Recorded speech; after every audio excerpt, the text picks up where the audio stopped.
Hello जी नमस्कार दोस्तों, मैं हूं आपका दोस्त अरविंद। हमारे यूट्यूब चैनल रीड कर में आपका स्वागत है। जैसा कि दोस्तों आज हम UP DElEd BTC first semester Rajan series से सामाजिक अध्ययन का लघु उत्तरीय क्वेश्चन लेकर आए। इसके पहले हम बहुविकल्पी और अति लघु उत्तरीय क्वेश्चन को डिस्कस करवा चुके हैं। अगर आप लोग उस वीडियो को ना देखें हो तो हमारे चैनल पर जाकर उस वीडियो को देख सकते हैं। चलिए दोस्तों, हम लोग वीडियो शुरू करते हैं। हम लोग इस वीडियो में हम लोग लघु उत्तरीय क्वेश्चन को डिस्कस करेंगे जो हमारे सेमेस्टर एग्जाम के लिए अति महत्वपूर्ण है। 2 नंबर का क्वेश्चन हम लोगों का पूछा जाता है सेमेस्टर एग्जाम में। ठीक है, तो हम लोग देखते हैं हम लोगों को पहला क्वेश्चन किस टाइप से पूछा गया है। तो पहला क्वेश्चन हम लोगों का दिया गया हिमालय कितनी श्रेणियों में बांटा गया है हिमालय को। और दूसरा ये 2016 में पूछा गया है। एक क्वेश्चन हम लोगों का इसी टाइप के 2022 में पूछा गया है, भारत को कितने भौगोलिक भागों में बांटा गया है, सविस्तार वर्णन कीजिए। इस तरीके से हम लोगों का पूरा विस्तार सहित वर्णन करना है। हम लोगों का राजन सीरीज में दिया गया लगभग 4 पेज में इसका वर्णन किया गया। तो अगर हम लोग 4 पेज तक पढ़ने और रटने लगेंगे और हम लोग अपने सेमेस्टर एग्जाम में लिखने लगेंगे तो हम लोग समय बहुत खत्म हो जाएगा। हम लोगों को टोटल 40 क्वेश्चन का जवाब देना रहता है। ठीक है, इसलिए हम लोग कुछ मेन पॉइंट को लिखेंगे। ठीक है, इसमें पूछा गया भौगोलिक भागों, हम लोग भौगोलिक 5 भागों में बांटा गया है। जैसे उत्तरीय पर्वतीय प्रदेश है और हम लोग का सिंध गंगा ब्रह्मपुत्र का मैदान है, उत्तर के मैदान है, प्रायद्वीपीय पठार है, तटीय मैदान है। यह 5 भागों में हम लोग को बांटा गया। तो हम लोग पहला देखते हैं उत्तरी पर्वतीय प्रदेश। जो हम लोग का उत्तरी पर्वतीय प्रदेश है, इसमें जैसे हिमालय पर्वत श्रृंखला है, बृहद हिमालय तथा अथवा आंतरिक हिमालय। तो हम लोग इसमें पॉइंट हेडिंग डाल के लिख सकते हैं हिमालय पर्वत श्रृंखला। तो हिमालय 3 समानांतर पर्वत श्रृंखलाओं के रूप में पश्चिम में सिंध गर्ज से पूर्व में ब्रह्मपुत्र गर्ज तक विस्तृत है। कश्मीर से अरुणाचल प्रदेश तक हिमालय पर्वत श्रृंखला 300 किलोमीटर लंबाई में फैली हुई है और पूर्व में इसकी चौड़ाई 150 किलोमीटर तथा पश्चिम में इसकी 500 किलोमीटर तक फैली हुई है। ठीक, इस तरीके से हम लोग पर्वत श्रृंखला को लिख सकते हैं कि पूर्व में कितना है, पश्चिम में कितना है और इसकी लंबाई कितना है। ठीक है, इतना पॉइंट हम लोग लिख लिए। अब इसमें हम लोग लिख सकते हैं जैसे आगे बृहद हिमालय तथा अथवा आंतरिक हिमालय। जैसे यह हिमालय पर्वत की सर्वाधिक ऊंची पर्वत श्रेणी है। इसकी औसत ऊंचाई लगभग 6000 मीटर और औसत चौड़ाई 25 किलोमीटर है। विश्व की अधिकांश ऊंची पर्वत चोटियाँ इस पर्वत श्रेणी में स्थित हैं। जो हम लोगों का हिमालय पर्वत चोटी हैं लगभग सभी जो हम लोगों का स्थित हैं उनके नाम यहाँ पे दिए गए हैं। तो उसको हम लोग पढ़ के अगर इस एग्जाम में लिख देते हैं तो हम लोगों का अच्छा नंबर मिल जाएगा। तो प्रमुख चोटियाँ निम्नलिखित हैं जो हमारा हिमालय में बृहद हिमालय अथवा आंतरिक हिमालय में स्थित है। तो हम लोग जैसे पढ़ सकते हैं, जैसे हम लोग का माउंट एवरेस्ट है नेपाल में, इसका 8848 हम लोगों का इसका मीटर ऊंचाई है। कंचनजंगा पर्वत जो भारत में हम लोगों का 8598 इसकी मीटर ऊंचाई है और महाकालू नेपाल में पड़ता है। यह 8481 मीटर इसकी ऊंचाई है। एक धौलागिरी पर्वत जो नेपाल में पड़ता है, इसकी 8172 है। नंगा पर्वत जो भारत में है 8172 इसकी मीटर ऊंचाई है। ठीक है, समुद्र तल से इसकी ऊंचाई देखा जा रहा है। अन्नपूर्ण नेपाल 8078 है। नंदा देवी भारत में है। ठीक है, पर्वत श्रेणी। अब यह 7817 है। जो नामचा बर्वा तिब्बत में है। ठीक, और जो हम इसकी ऊंचाई है 7756 है। जो ये तिब्बत है, जो हम लोग का चीन का बॉर्डर पड़ता है। ठीक है, इस तरीके से हम लोग लिख सकते हैं। और अगला हम लोगों का दिया गया है जो हम लोगों का है सिंध गंगा ब्रह्मपुत्र का मैदान। अगला हम लोगों का सिंध गंगा ब्रह्मपुत्र का मैदान। इसमें हम लोग कुछ लिख सकते हैं जैसे हिमालय पर्वत एवं दक्षिणीय प्रायद्वीपीय पठार के मध्य सिंध गंगा तथा ब्रह्मपुत्र नदियों की निक्षेप क्रिया द्वारा निर्मित एक विशाल मैदान क्षेत्र है जिसे सिंध गंगा ब्रह्मपुत्र का मैदान कहा जाता है। भारत के उत्तरी भारत में स्थित होने के कारण इसे उत्तरीय भारत का मैदान कहा जाता है। जैसे जो उत्तर में स्थित है उसे उत्तर का मैदान कहते हैं, जो दक्षिण में स्थित है दक्षिण का मैदान कहा जाता है। पश्चिम है तो पश्चिम का। इस तरीके आप लोग समझ सकते हैं। आप गंगा और सिंध नदियों के मुहाने के मध्य पूर्व पश्चिम दिशा में इसकी लंबाई लगभग 3200 किलोमीटर तथा चौड़ाई 150 से 300 किलोमीटर। असम में यह मैदान संकरा है एवं यहाँ इसकी चौड़ाई 90 से 100 किलोमीटर। यह मैदान पूर्व से पश्चिम की ओर चौड़ा होता है। राजमहल की पहाड़ियों के पास इसकी चौड़ाई 160 किलोमीटर जो बढ़कर इलाहाबाद के निकट 280 किलोमीटर हो जाती है। इस मैदानी भाग में नदियों द्वारा तलछट के लगातार निक्षेपण से जलोढ़ की बहुत सी मोटी परत जम गई है। अधिकांश भाग पर जलोढ़ मोटी 2000 मीटर तक पाई जाती है। अब इनमें भावर प्रदेश आते हैं, कुछ भावर प्रदेश आते हैं और कुछ हम लोगों का जो तराई प्रदेश होता है, बंगाल प्रदेश होता है, खादर प्रदेश होता है। तो हम लोग पहले बंगाल वाला देखते हैं, ठीक है। बाबर प्रदेश, जो हम लोग को बाबर प्रदेश, जैसे बाबर प्रदेश, यह प्रदेश शिवालिक के गिरिपाद प्रदेश में सिंध घाटी नदी से तिप्ता नदी तक पाया जाता है। इसे शिवालिक का जलोढ़ पंख भी कहा जाता है। यह प्रदेश से 8 से 10 किलोमीटर चौड़ाई वाली संकरी पट्टी के रूप में स्थित है। अब अगला हम लोग जो तराई प्रदेश यह भावर के दक्षिण में वह मैदानी भाग होता है जहाँ भावर की लुप्त नदियाँ फिर से भूमि पर प्रवाहित हुई दिखाई देने लगती हैं। इसे तराई प्रदेश कहा जाता है। आप लोग ध्यान से पढ़िए इसको। नदियों द्वारा निक्षेपण जड़ों के कण भावर प्रदेश की तुलना में यहाँ अपेक्षाकृत महीन होते हैं। इसके फलस्वरूप तराई प्रदेश में दलदल की अधिकता होती है, ठीक। अब जो बांगर प्रदेश है, बांगर प्रदेश कैसा हम लोगों का होता है?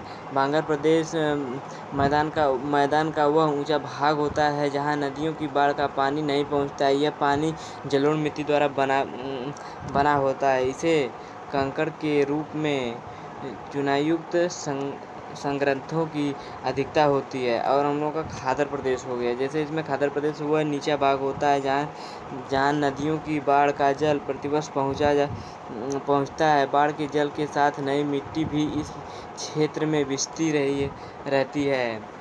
इस तरीके से हम लोग खादर प्रदेश को देख सकते हैं। जो अब अगला हम जो उत्तरी का मैदान देख लेते हैं। तीसरा हम लोगों का उत्तरी मैदान जैसे सिंध से लेकर असम तक इस विशाल मैदान के उच्चावच में महत्वपूर्ण प्रादेशिक भिन्नताएं पाई जाती हैं। इन भिन्नताओं के आधार पर इस विशाल मैदान को निम्नलिखित भागों में बांटा गया है। जैसे हम लोगों का सिंध का मैदान हो गया, पंजाब एवं हरियाणा का मैदान हो गया, गंगा का मैदान हो गया। इस तरीके से जो हम लोगों का यह उत्तर का मैदान है कई भागों में बांटा गया है। तो हम लोग का दो तीन इम्पॉर्टेंट है, उसको हम लोग लिख सकते। जैसे सिंध का मैदान हड़प्पा सभ्यता के लिए, इसको हम लोग देख लेते हैं। जैसे सिंध का मैदान, सिंध नदी के पश्चिम में यह मैदान मुख्यतः बांगर से निर्मित है। जब पृथ्वी भाग पूर्णतः डेल्टाई है जहाँ जलोढ़ बालू एवं मृत्तिका के निक्षेप से बने धरातल पर लंबे एवं संकरे गर्त हैं जिन्हें धोरोस कहा जाता है। इस मैदानी भाग में कहीं पर क्षारीय झीलें नहीं मिलती हैं जिन्हें ढांड कहते हैं। इस मैदान का अधिकांश भाग पाकिस्तान में है, ठीक है। और हम लोगों का पंजाब और हरियाणा का मैदान है।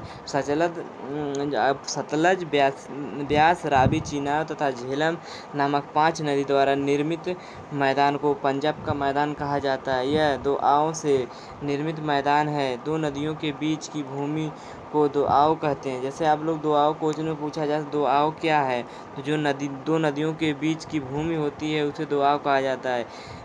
इस मैदान के 5 दोआब हैं। जैसे हम लोग इसमें देख सकते हैं 5 क्या क्या हैं। जैसे ब्यास एवं सतलज नदी के मध्य विस्तार जलांधर दोआब, ठीक। ब्यास और रावी नदी के बीच बारी दोआब, और रावी तथा चीनाब नदी के बीच मध्य रचाव, ठीक। इस तरीके से हम लोग 5 लिखते हैं। अब अगला हम लोग का प्रायद्वीपीय पठार है, उसको हम लोग कुछ पॉइंट देख लेते हैं। उसमें हम लोगों का है प्रायद्वीपीय पठार, इसको हम लोग देख देते जैसे अरावली की पहाड़ियाँ, और हम लोग मालवा का पठार है, उत्तर का पठार, दक्षिण का मुख्य पठार है, और हम लोगों का पूर्वी घाट है, पश्चिमी घाट है।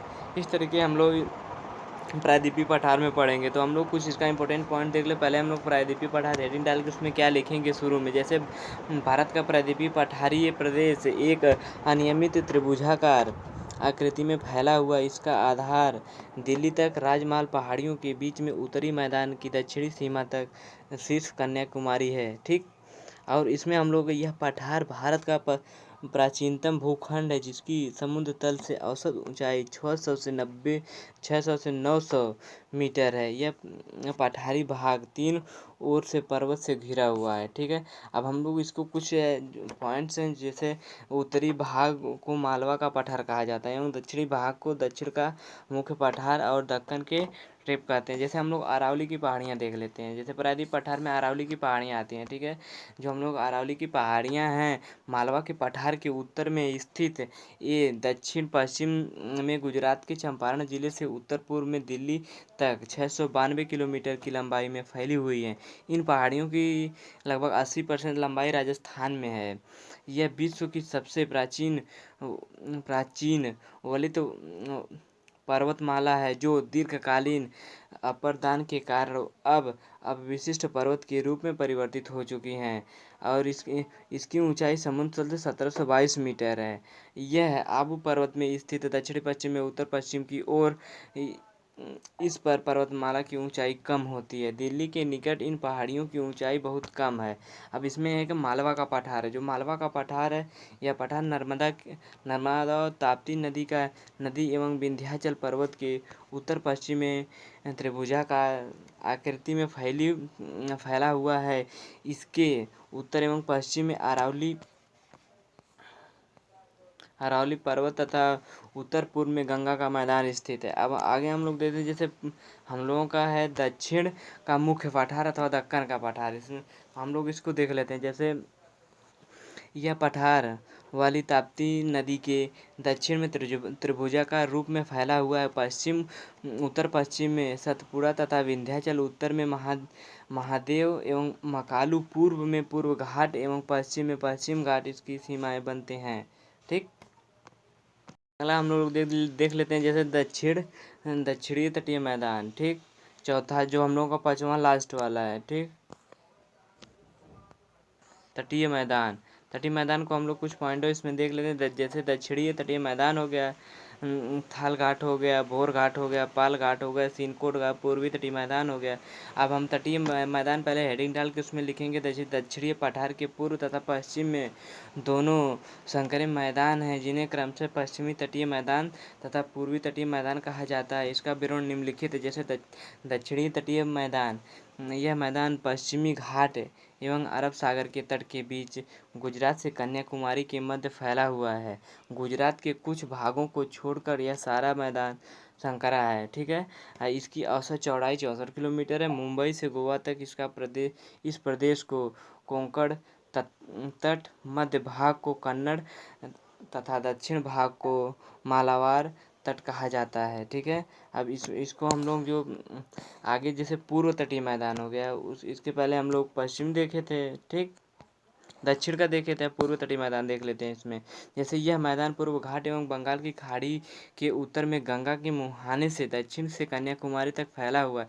तमिलनाडु में यह मैदान 100 से 120 किलोमीटर चौड़ा तथा गोदावरी के डेल्टा के उत्तर में यह तटीय मैदान संकरा है तथा कहीं इसकी चौड़ाई 32 किलोमीटर से भी कम है। यह मैदान महानदी गोदावरी, कृष्णा तथा गोदावरी नदी के डेल्टाओं द्वारा बने होने के कारण अत्यधिक उपजाऊ इसे महानदी एवं कृष्णा नदी के मध्य उत्तरी सरकार का तट तथा कृष्ण एवं गोदावरी नदी के बीच कोरोमंडल तक है। ठीक है, अब अगला क्वेश्चन हम लोगों का प्रश्न नंबर 2 दिया गया। या दोस्तों, जो हम लोगों का पहला क्वेश्चन था वो बहुत बड़ा था। इसमें आप लोग मेन पॉइंट से अगर पूरा जो हेडिंग दिया गया उसको आप लोग कवर कर लेंगे, एक एक दो लाइन लिख के, तब भी आप लोगों का अच्छा नंबर मिलेगा। ठीक है, तो हम लोग अगला क्वेश्चन पूछा जा रहा है जो 2015, 16, 22 में पूछा जा चुका है क्वेश्चन। तो हम लोग इसको देख लेते हैं। जैसे हम लोगों का दिया गया है, हमारी पृथ्वी पर कितने महाद्वीप हैं, इस तरीके से क्वेश्चन पूछा जा सकता है। तो हम लोग लिख सकते हैं, जैसे हमारी पृथ्वी में टोटल 7 महाद्वीप है। सबसे बड़ा हम लोगों का एशिया महाद्वीप है और सबसे छोटा हम लोगों का ऑस्ट्रेलिया महाद्वीप है। और जनसंख्या के हिसाब से देखा जाए तो आर्कटिक है। ठीक है, इसमें 3 क्वेश्चन आप लोग अब हम लोग 7 कौन कौन है, जैसे अफ्रीका महाद्वीप है,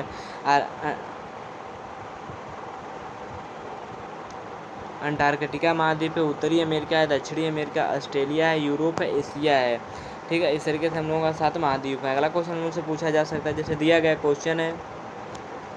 जैसे अगला क्वेश्चन हम लोगों का दिया गया जो 2022 में पूछा जा चुका क्वेश्चन, मेघस्तनी द्वारा भारत यात्रा के दौरान किए गए वर्णन को बिंदुवार लिखिए। जैसे मेघस्तनी भारत कब आया, किसके शासनकाल में आया, ये सब इसको लिखना है। इसकी पुस्तक का नाम क्या है। ठीक है, तो हम लोग इसमें देख सकते हैं। जैसे मेघस्तनी ईसा पूर्व 2099 ईसा पूर्व यूनान का एक राजदूत था जो चंद्रगुप्त मौर्य के दरबार में आया। यूनानी सामंत सिलूकस भारत में फिर राज्य विस्तार की इच्छा से 305 ईसा पूर्व भारत पर आक्रमण किया, किंतु उसे संधि करने पर विवश होना पड़ा। संधि के अनुसार मेगास्थनीज नाम का राजदूत चंद्रगुप्त के दरबार में आया। वह कई वर्षों तक चंद्रगुप्त के दरबार में रहा। जो कुछ भारत में देखा उसने इंडिका नामक पुस्तक मेगास्थनीज ने एक इंडिका नामक पुस्तक लिखा। बहुविकल्प में पूछा जाता है इंडिका नामक पुस्तक किसने लिखा है, तो मेगास्थनीज द्वारा लिखा गया पुस्तक है। ठीक है, वह लिखता है कि भारत का सबसे बड़ा नगर पाटलिपुत्र है। यह नगर गंगा और सोन के संगम पर बसा है। इसकी लंबाई 9.5 मील है और 1 मील 1600 मीटर का होता है। ठीक है, एक 9.5 मील और चौड़ाई 1.25 मील। नगर के चारों ओर एक दीवार है जिसमें 64 द्वार और 570 दुर्ग बने हुए हैं। नगर के अधिकांश मकान लकड़ी के बने हुए हैं। ठीक है, इस तरीके से उन्होंने अपने इंडिका नामक पुस्तक में लिखा है। ठीक है, वह भारत जब आया था, अब पूछा जा सकता था किसके दरबार में आया, तो चंद्रगुप्त मौर्य के दरबार में आया था। ठीक है, वो विकल्पी में क्वेश्चन पूछा जाता है। ठीक, इतना लिख देंगे तब भी सही हो जाएगा, नहीं तो इसमें और कुछ पॉइंट लिखना चाहते हैं। जैसे मेगास्थनी ने चंद्रगुप्त के राजप्रसाद का बड़ा ही सजीव वर्णन किया है। सम्राट का भवन पाटलिपुत्र के मध्य में स्थित है। भवन चारों ओर सुंदर एवं रमणीक उपवनों तथा उद्यानों से, जो पाटलिपुत्र हम लोगों का पटना बिहार में पड़ता है, वही पाटलिपुत्र है। ठीक है, अगला क्वेश्चन हम लोगों का दिया गया, जैसे दिया गया क्वेश्चन हम लोगों का बौद्ध धर्म के प्रमुख सिद्धांत तथा गौतम बुद्ध की प्रमुख शिक्षाएं बताइए। जैसे गौतम बुद्ध हम लोग हेडिंग डाल सकते हैं बौद्ध धर्म की शिक्षाएं एवं सिद्धांत। इस तरीके से हेडिंग डाल के हम लोग पॉइंट वाइज या फिर ऐसे ही लिख सकते हैं। जैसे गौतम बुद्ध पर सांसारिक दुखों तथा कष्टों का बहुत अधिक प्रभाव पड़ा। उन्होंने यह अनुभव किया है कि संपूर्ण संसार दुखमय है। इन सब दुखों का कारण तृष्णा है।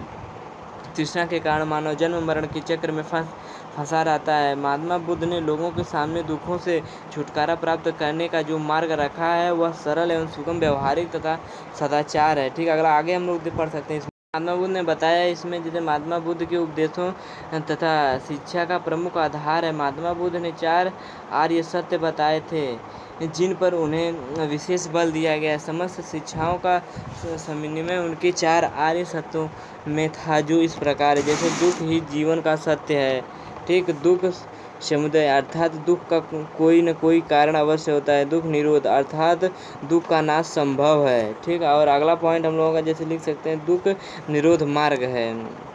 अब इसमें हम लोग जैसे दुख ही जीवन का सत्य है, इसमें हम लोग लिख सकते हैं अपने ज्ञान अथवा अनुभवों द्वारा महात्मा बुद्ध ने यह निष्कर्ष निकाला है कि वास्तव में यह संसार दुखमय है। अनेक उनके अनुसार इस संसार में दुख ही दुख है। मनुष्य को विभिन्न कारणों से दुख उठना पड़ता है। ठीक है, इस तरीके से हम लोग दुखों का जीवन का सत्य लिख सकते हैं। और हम लोग का जो है दुखों को किसी न किसी कारण से होता है। तो महात्मा बुद्ध ने कहा है कि हृदय की तृष्णा उसके दुख का कारण है।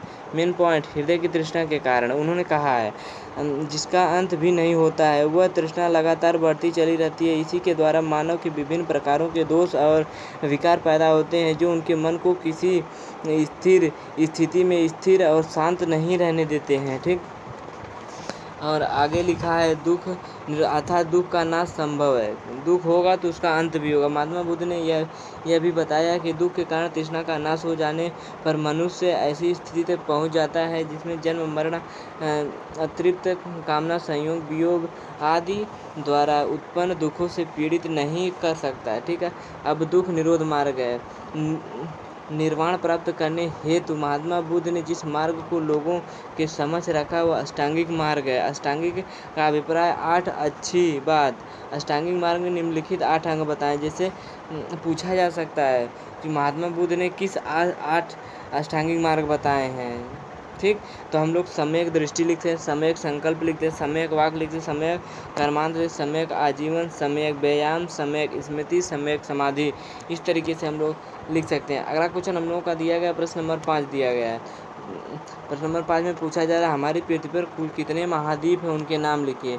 तो पिछले क्वेश्चन में हम लोग देख चुके थे अफ्रीका, अंटार्कटिका, उत्तरी अमेरिका, दक्षिणी अमेरिका, ऑस्ट्रेलिया, यूरोप और एशिया महाद्वीप। अगला क्वेश्चन हम लोगों से पूछा जा सकता है, जैसे दिया गया कोई दिन और रात होने के कारण क्या है। पृथ्वी अपने अक्ष के परितः चक्कर घूमती है, ठीक है, यही हम लोगों का दिन रात होने का कारण। इसमें किस तरह की दिया गया उसको हम लोग देख लेते हैं। जैसे पृथ्वी अपने अक्ष पर घूर्णन करने के कारण दिन और रात होते हैं। पृथ्वी के घूर्णन करने पर पृथ्वी का जो भाग सूर्य के सामने होता है वहाँ दिन होता है, जो भाग सूर्य के विपरीत दिशा में होता है वहाँ अंधेरा यानी रात होती है। क्योंकि पृथ्वी एक परिक्रमा लगभग 24 घंटे में पूरा करती है, इतना ही समय दिन रात के चक्र में पूरा होने में लगता है। इस तरीके से दिन रात होने का कारण को हम लोग लिख सकते हैं। अगला क्वेश्चन हम लोगों को दिया गया है, धूम केतु क्या है। संक्षेप में, धूम केतु सौरमंडलीय निकाय है जो पत्थर, धूल, बर्फ और गैस के बने हुए छोटे छोटे खंड होते हैं। यह ग्रहों के समान सूर्य की परिक्रमा करते हैं। छोटे पथ वाले धूमकेतु सूर्य की परिक्रमा एक अंडाकार पथ में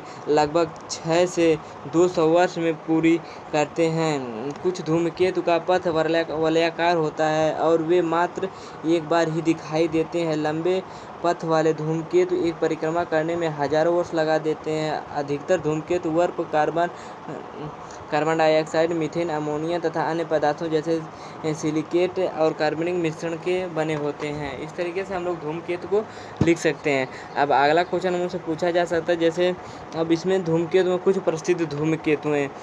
हैली धूमकेतु, शुमेकर, लेवी, हेल-बाप धूमकेतु, वाप, ठीक। अब अगला क्वेश्चन हम लोग का दिया गया, जैसे दिया गया पूरा पाषाणकालीन चित्र कला का प्रकाश डालिए। जैसे पूछा जा सकता है आग की खोज कब हुई, तो हम लोग आग की खोज पूरा पाषाण काल में हुई। पूछा जा सकता है पहिया की खोज कब हुई, तो नव पाषाण काल में हुआ। और जो कृषि का शुरुआत और पशु का पालन हुआ वह मध्य पाषाण काल में हुआ है, ठीक है। अब इसमें हम लोग लिख सकते हैं, जैसे पूरा पाषाणकालीन चित्रकला पर प्रकाश डालिए, तो इसमें हम लोग लिख सकते हैं, जैसे दिया गया हम लोग का पूरा पाषाण युग में मानव ने अपने मनोरंजक एवं भावनाओं की अभिव्यक्ति के उद्देश्य से विभिन्न प्रकार के भावपूर्ण चित्र बनाए और उन्हें लाल, पीले रंग एवं भूरे रंग से प्रयोग किया।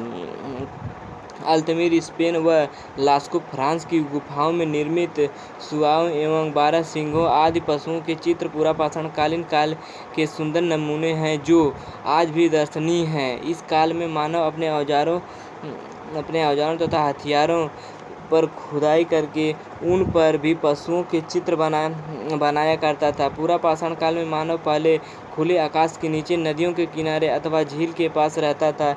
इससे उसे शिकार करने में सफलता होती थी। वह पत्थरों के औजारों से पशुओं का शिकार करता था। शिकार से प्राप्त मांस ही उसका मुख्य भोजन था। कंदमूल एवं फल उनके भोजन में शामिल थे। थोड़े समय बाद मानव ने गुफाओं में रहना प्रारंभ कर दिया, क्योंकि उसे तब घर बनाना नहीं आता था। शिकार की खोज में वह निरंतर घूमता रहता था। इस प्रकार उसका कोई अस्थायी आवास नहीं था। इसी समय उसने आग के प्रयोग की जानकारी प्राप्त की, साथ ही उसने अपने मृतकों को कब्र में दफनाना शुरू कर दिया। पूरा पाषाण काल में आखिरी दौर में उसने चित्र बनाना भी सीख लिया। उस समय की गुफाओं में उनके द्वारा बनाए गए चित्र मिलते हैं, ठीक है। इस तरीके से हम लोग पूरा पाषाण काल के बारे में कुछ लिख सकते हैं, ठीक है। अब अगला क्वेश्चन हम लोगों का दिया गया, जैसे दिया गया क्वेश्चन हम लोगों का अगला है, वस्तु विनिमय प्रणाली को उदाहरण देकर समझाइए। जैसे वस्तु विनिमय, एक वस्तु देकर दूसरे वस्तु लेना, ठीक है। इसको हम लोग कैसे लिख सकते हैं, जैसे वस्तु विनिमय प्रणाली से याद है, जब एक वस्तु अथवा सेवा के बदले कोई दूसरी वस्तु या सेवा दी जाती थी तो उसे वस्तु विनिमय कहा जाता। अतः इसे हम इस प्रकार भी व्यक्त कर सकते हैं कि जब दो पक्ष आपस में स्वेच्छा तथा पारस्परिक सहयोग के आधार पर अपनी वस्तुओं का आदान प्रदान करते हैं तो इस अवस्था को वस्तु विनिमय कहा जाता है। जेवंस के अनुसार तुलनात्मक रूप से कम आवश्यक वस्तु देकर तुलनात्मक रूप से अधिक आवश्यक वस्तु लेना वस्तु विनिमय कहलाता है। इस तरीके से वस्तु विनिमय को लिख सकते हैं। अगला क्वेश्चन हम लोगों का दिया गया, पूरा पाषाण काल, मध्य पाषाण काल, नव पाषाण काल में पत्थर के औजारों की विशेषता बताइए। 2016 में पूछा गया क्वेश्चन है। और इसमें एक 2019 में पूछा गया पूरा पाषाण काल नव पाषाण काल के औजारों के में अंतर बताइए कि पूरा पाषाण काल में और नव पाषाण काल में क्या अंतर था जो पत्थर के औजार बनाए जाते थे। तो हम लोग इसमें क्रम वाइज देख लेते हैं। पहले पूरा पाषाण काल देख लेते हैं। जैसे इस काल में मानव ने पत्थरों के औजारों का प्रयोग करना शुरू कर दिया था। इसके परिणाम स्वरूप इसकी आहार पद्धति में थोड़ा परिवर्तन आया। इससे पूर्व मानव पेड़ों के फल कंद तथा मेवे आदि खाकर अपनी भूख मिटाता था। इस काल में मानव को औजारों का निर्माण कर उसका प्रयोग शिकार के लिए किया। ठीक है। अब अगला मध्य पाषाण के इस काल में मानव ने अपने शिकार करने के औजार अधिक उन्नत तथा परिष्कृत बना लिए। इस समय पत्थर के कुल्हाड़ी हड्डी धातु तथा लकड़ी के भी औजार का निर्माण शुरू हो गया है। इससे विभिन्न प्रकार के स्क्रैप पुटिंग तथा बेधक आदि औजार प्रमुख थे। अगला नव पाषाण काल में क्या था। जैसे नव पाषाण काल में एक तरफ पत्थर के अच्छे औजार निर्मित होने लगे तो तथा दूसरी ओर मानव ने धातुओं की खोज और धातुओं के औजारों बनाना शुरू कर दिया। धातु से सोना तांबा रांगा और जस्ते की खोज हुई। जस्ता तथा तांबा मिलाकर पीतल बनाया गया। यही इस काल की महान उपलब्धि है। पूछा जा सकता है कि नव पाषाण काल की महान उपलब्धि क्या है। पीतल की खोज। इसमें पहिए का भी आविष्कार हुआ। अगला क्वेश्चन हम लोगों का दिया गया है। प्रश्न नंबर 11 है। नासा क्या है वर्णन कीजिए। नासा को अंग्रेजी में नेशनल एरोनॉटिक्स स्पेस एडमिनिस्ट्रेशन कहते हैं। ठीक है। इसका फुल फॉर्म पूछा जा सकता है। राष्ट्रीय वैमानिक और अंतरिक्ष प्रबंधन कहते हैं इसको हिंदी में। इसे सापेक्ष में NASA के नाम से जाने नासा के नाम से जाना जाता है। ठीक है। नासा का गठन नेशनल एरोनॉटिक्स एंड स्पेस अधिनियम के अंतर्गत 19 जुलाई 1958 में इसके पूर्वाधिकारी संस्था national advisory committee for aeronautics यानी NCA के स्थान पर किया गया है। 29 जुलाई 1958 को राष्ट्रपति आइजनहावर द्वारा नासा की स्थापना की गई।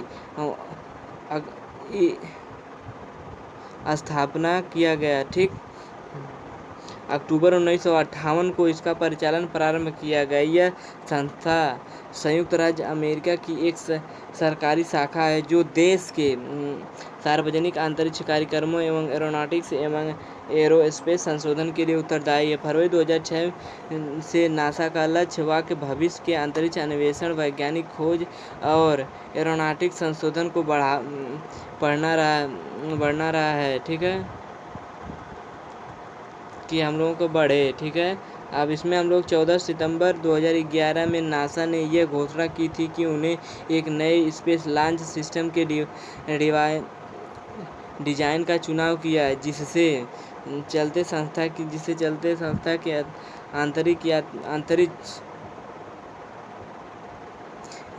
अंतरिक्ष में एवं अधिक दूर तक सफल करने में सक्षम होंगे और अमेरिका द्वारा मानव अंतरिक्ष अन्वेषण में एक नया कदम साबित होंगे। ठीक है। इस तरीके से हम लोग नासा के बारे में लिख सकते हैं कि इसकी स्थापना कब हुई। तो हम लोग 1958 में इसकी स्थापना मानते 29 जुलाई। और अगला क्वेश्चन हम लोगों का दिया गया नहीं तो इसमें हम लोग कुछ पॉइंट जैसे लिख सकते हैं। नासा पर आधारित एक नवीन संघीय एजेंसी ने अंतरिक्ष में समस्त गैर सैन्य गतिविधियों का संचालन करने की आवश्यकता समझी एवं इसके तहत एक समझौते के लिए नेतृत्व किया गया। फरवरी 1958 में सैन्य आवेदन के लिए एवं अंतरिक्ष प्रौद्योगिकी विकसित करने हेतु advance research project agency ARPA को बनाया गया है। ठीक है। इस तरीके से हम लोग नासा को वर्णन कर सकते हैं। वेरी इंपॉर्टेंट क्वेश्चन है। या आप लोगों का टेट में भी पूछा जा सकता है कि नासा की स्थापना कब हुई, किसके स्थान पर इसकी स्थापना हुई। ठीक है। अब अगला क्वेश्चन हम लोगों का दिया जैसे अंतर्राष्ट्रीय तिथि रेखा किसे कहते हैं।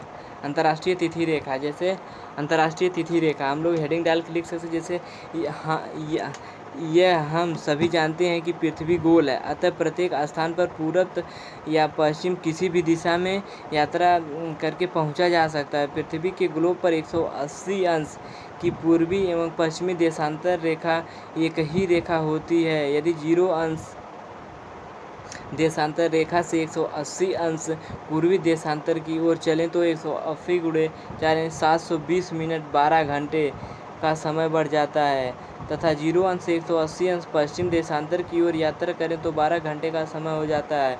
अतः 180 पूर्वी देशांतर से ग्रीनविच एवं 0 अंश देशांतर होते हैं। और इसमें आगे हम लोग लिख सकते हैं जैसे 180 पश्चिमी देशांतर तक यात्रा करने पर 24 घंटे या एक दिन के समय का अंतर आ जाता है। इसलिए पूर्व अथवा पश्चिम की ओर 180 अंश देशांतर को पार करने पर एक दिन घट या बढ़ जाता है।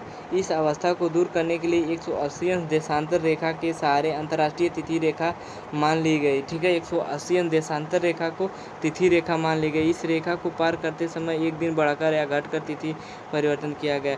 अब अगला क्वेश्चन हम लोग से पूछा जा सकता है जैसे गोलार्ध क्या है। तो वीडियो ज़्यादा लंबा ना हो इसलिए हम वीडियो को यहीं पोस्ट करते हैं। आगे हम लोग 13 से आगे क्वेश्चन करेंगे। ठीक है दोस्तों, वीडियो अच्छा लगा तो चैनल को जरूर सब्सक्राइब करें, वीडियो को लाइक करें तथा अपने दोस्तों के साथ चैनल को जरूर शेयर करें, वीडियो को शेयर करें। ठीक है दोस्तों, धन्यवाद।